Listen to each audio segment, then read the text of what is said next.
Hey everybody, so I just kind of wanted to give some of my updated thoughts and a reaction to the most recent Killers of the Flower Moon trailer. So let's go ahead and just get right into it.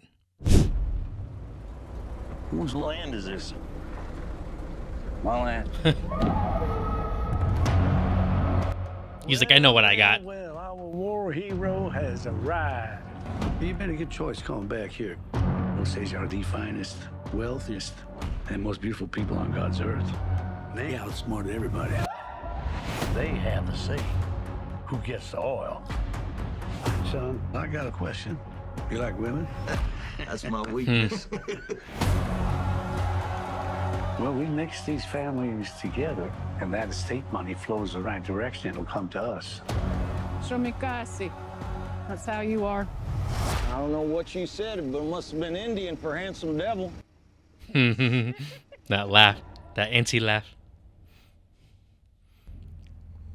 Why did you come here? Tonto Cardinal. I work with my uncle. You scared of him? Oh, he's the nicest man in the world. The Osage. Their time is over. We got to take back control of our home. I was sent down from Washington, D.C. to see about these murders. We have so many deaths we've lost count. There's just bad luck. Seems more like an epidemic than bad luck to me. Osage is dying by the enemy. Do not let them die alone. Evil surrounds my heart.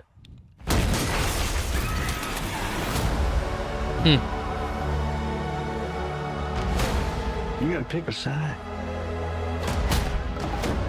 Oh, that's good. That's good to see in here. Of course, I love you.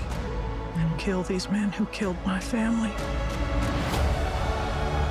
Did your wife say who she was most afraid of? Oh wow. Don't do something you're gonna regret for the rest of your life.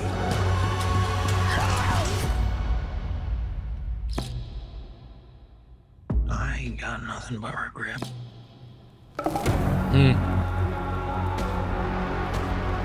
Very, very interesting. So, my initial. This is definitely a far cry from the last trailer. This is more in line with the teaser trailer that I reacted to. The tone is a little bit more somber. It's a lot more leaning into the drama of the entire thing. And of course, I've seen people complaining that like this was giving away the story. Well, again, if you go back and watch my initial teaser reaction, Scorsese talks about at the Cannes Festival that like this isn't a story about a whodunit. It's more about like who didn't do it. So the story is focused on, as far as I can tell, based on the trailer, we purely focused on just seeing how everything unfolded and the drama centered around Ernest DiCaprio's character and Molly. I thought this trailer was a lot better than the previous one. It matched the tone of what I think Scorsese is looking for. I was so glad to see that quote from Vanity Fair talking specifically about Lily Gladstone, and it says that she's the soul of the movie. And this is the thing, if you watched my previous video about this, I was a little worried about how DiCaprio might overshadow her. And maybe we see that quote at the end saying it's like DiCaprio's best performance of his career. Might be a bit hyperbolic and exaggerated, but it's for the marketing. This is the one thing you have to remember. It's for the marketing. But it's really good to see that Lily Gladstone seems to be holding her own so far based on what we've seen, and then also just in the quotes and everything and some of the initial reviews that have come out from the Cannes Film Festival. It's kind of elevated my personal, I don't want to say expectations, but just, I guess you could say excitement. Like, I'm a little more excited now to see that, like, okay, we're going into this direction of respecting the Osage perspective. Of course, I mentioned that's what Scorsese had in mind. There was recently, I believe it was the article more recently, it came out September 12th. He rewrote Flower of the Moon because I was making a movie about all the white guys and it concerned me. In the Cannes Festival press conference thingy, he kind of mentioned that DiCaprio was the one to kind of push them into this direction of switching up the story. And of course, we saw that the Chief Standing Bear was there and he was consulted. I did mention in my initial reaction that the fact that the Osage tribe was involved is better than nothing. And I guess for me, that's just because a lot of tribes and consultants have been used in films featuring native characters before, but then they often aren't faithful in the end, or a lot of times those consultations have been just kind of been for PR. And so to be frank about it, Yellowstone comes to mind. Lily Gladstone has spoken out about Yellowstone, and I would encourage y'all to watch Rutherford Falls season 2. There's an episode called Adirondack, and it's satirical about the native consultation and involvement with a prominent TV show about ranchers. It's hilarious. That's why I say that the Osage Nation's involvement is better than nothing, because even with native involvement, sometimes, from my personal experience, just seeing that sometimes it's trivialized, the involvement. But it seems that the Osage Nation really, really, really had, just from looking at the trailers a lot more, and then kind of looking at supplemental stuff online and just some of the initial reactions and circulating online to people involved with the film, that it's definitely leaning more towards giving the voice to the Osage people. And of course, again, talking about my latest video, you gotta have freaking the star power of DiCaprio and De Niro, and so it's pretty obvious that they're gonna be, leading a little bit. But I trust that Lily Gladstone, like the trailer said, that she'll be the soul of the film, and I'm really rooting for that. And talking about the Academy, I'm not one to be super.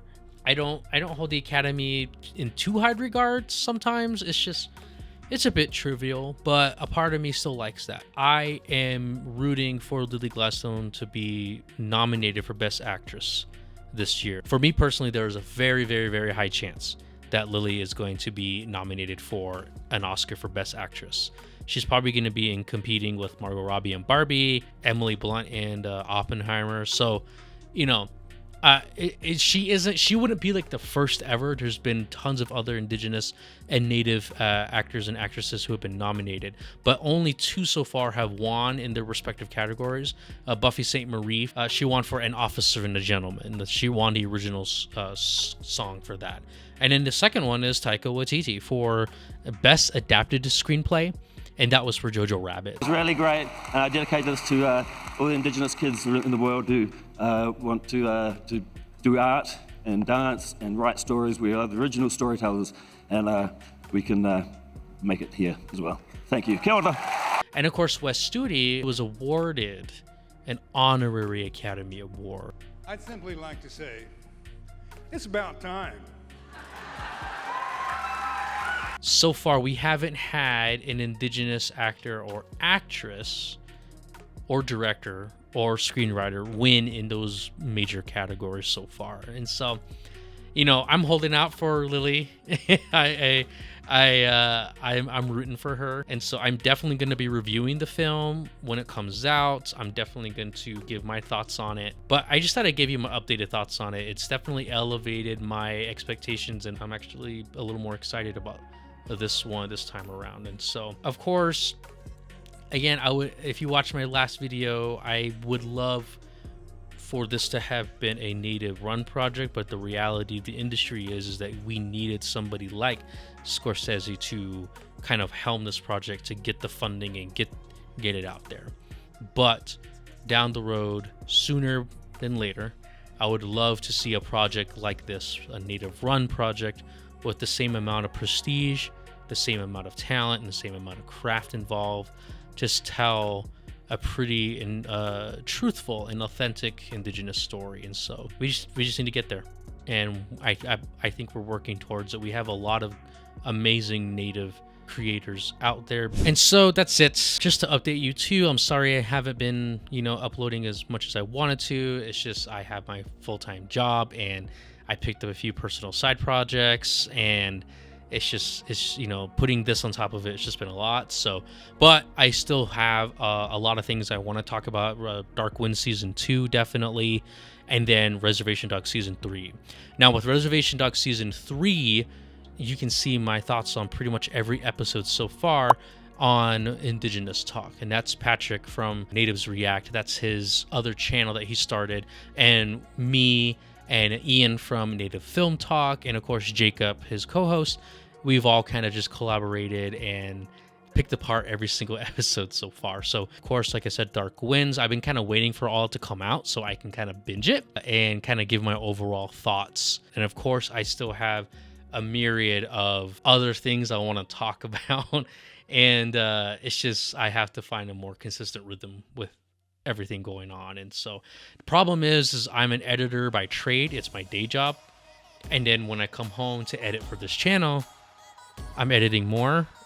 So I'm trying to outsource it, but it's just taking some time. So other than that, guys, thank you so much for just checking in and popping in here and my thoughts on it. I hope to continue to offer more insights for you guys. And another thing I wanted to address was this idea of kind of keeping up with like indigenous and native filmmaking and content. I'm personally not the best person to go to for that type of stuff. I am the only one on YouTube in particular that talks about this, but other platforms have other people. On TikTok, there's a few people who kind of give their personal opinions about stuff, and I might start going on there soon. I'm not sure yet. But one website and Instagram page that you guys need to check out is A Tribe Called Geek. A Tribe Called Geek, they are pretty much a dedicated news outlet that's solely for Native and Indigenous representation in media. And they cover pretty much everything. They're pretty much what I would want to do if that was my full-time thing. And so I'm realizing that I can offer a general and more theoretical approach to a lot of these things. And of course, offer my perspectives as a creator and as someone who has thought about these things for a long time. So I just thought I'd give you guys that little tidbit there. So I'm definitely going to be updating you guys more too. Be sure to follow my Instagram. I post on my community tab here as well. So see you guys in the next one.